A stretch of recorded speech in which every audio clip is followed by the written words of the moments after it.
Welcome back, everybody. Driftless, Harry P. from the Driftless Homestead. I'm here with Chris in the woodyard, believe it or not. We're in the woodyard. Yeah. So today, we thought we'd get together again and do something with our chainsaws because he's a Husqvarna guy and I'm a Stihl guy. I'm a chainsaw guy. Yeah. I like them all. As long as they work. And I would like all of them. Yeah. So we're going to try out, Chris is going to try out the 500 and I'm going to try out the Huskies. And I got to be honest, I have never, ever ran a Husky. I've run McCulloch, Homelight, big Homelight, big so what you're professional saying Homelight. is you're a virgin. I am a virgin. I am a virgin. I hope it doesn't hurt. I'll go gentle on you. Okay, I appreciate that. So yeah, we're gonna start working on this cherry here. Chris is gonna start at one end. I'm gonna start at the other. Probably half hour, 45 minutes. We should be able to clean her up.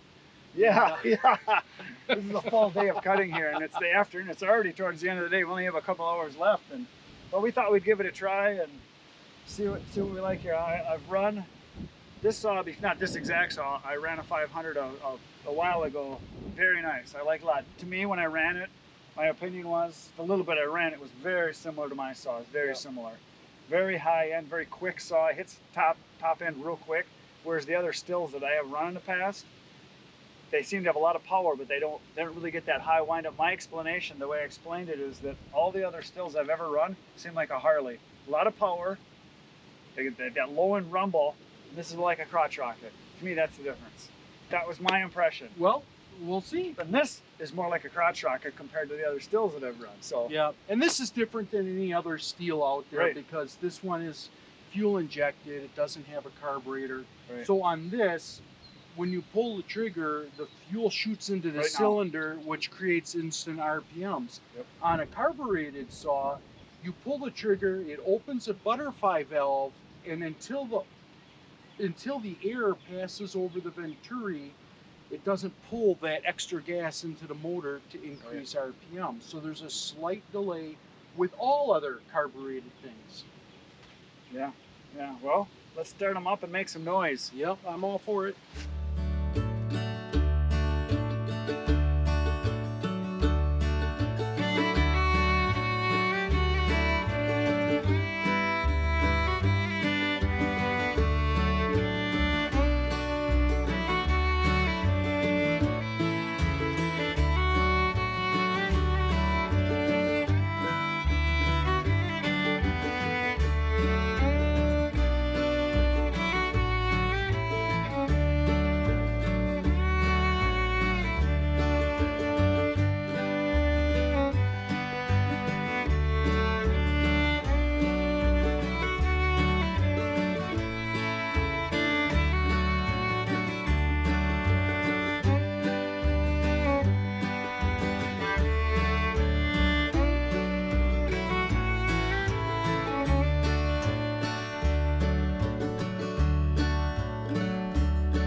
Okay, so we both just ran each other's saws for like a half a tank, kind of played with them back and forth. Now when I first started with your saw, he did a little touch up on the teeth before we started with your, is it 2-in-1 tool? 2-in-1 Stihl. He kind of just hit it real quick and it was just okay, and I think I might have hit some dirt or something because I got about into my 4th, 5th cut, 6th cut, and I was pushing and I knew it should cut better because it was screaming, but nothing was happening. Yeah. So I looked at it, and the teeth were all, every single one of them had, notches. It was all jagged, and so I went and I touched it up. And once I touched it up, it cuts. Look, it cuts. Chainsaws, that's what you need to do. Keep them sharp. I mean, it hits that top end really fast. And then, so I cut with that for, 10 minutes or so, and then we switched saws and went back to mine, and yours is a little faster, just a little bit. Both very nice. Uh-oh, helmets are falling. But they both cut really good. So to me, the clear winner is me, because I got a bunch of wood cut. And split. And split too. But actually, I gotta claim a little bit of win there. I was able to run the Easton Made Ultra for a couple of hours, I think, right? However long I was gone for a little bit. Yeah. So you know, that was fun. It was interesting, you know, getting to try that out. Yeah. And Easton made a piece of equipment, and it runs great. It works great. Yeah, yeah. But the saws, I'd have to say, it's really close. My opinion, and I would get one, but for $500-600 more, I don't know that I would pay for it.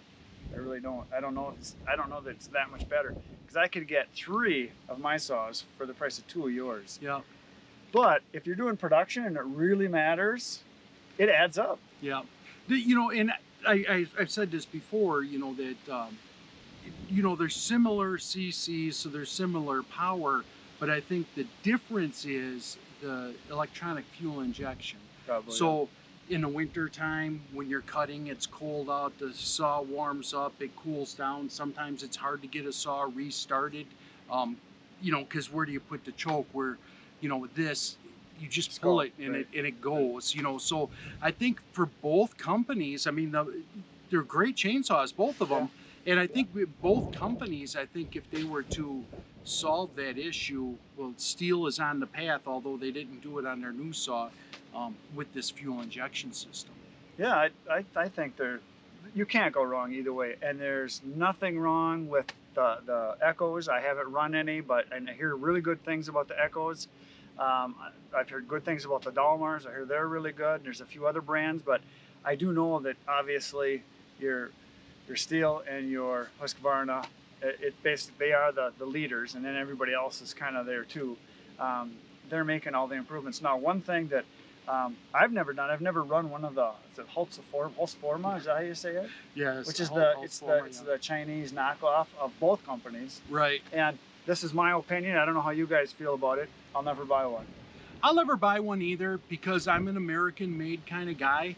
And although, you know, this saw was made in Germany with German engineering, there are chainsaws that are made in America, in Virginia Beach.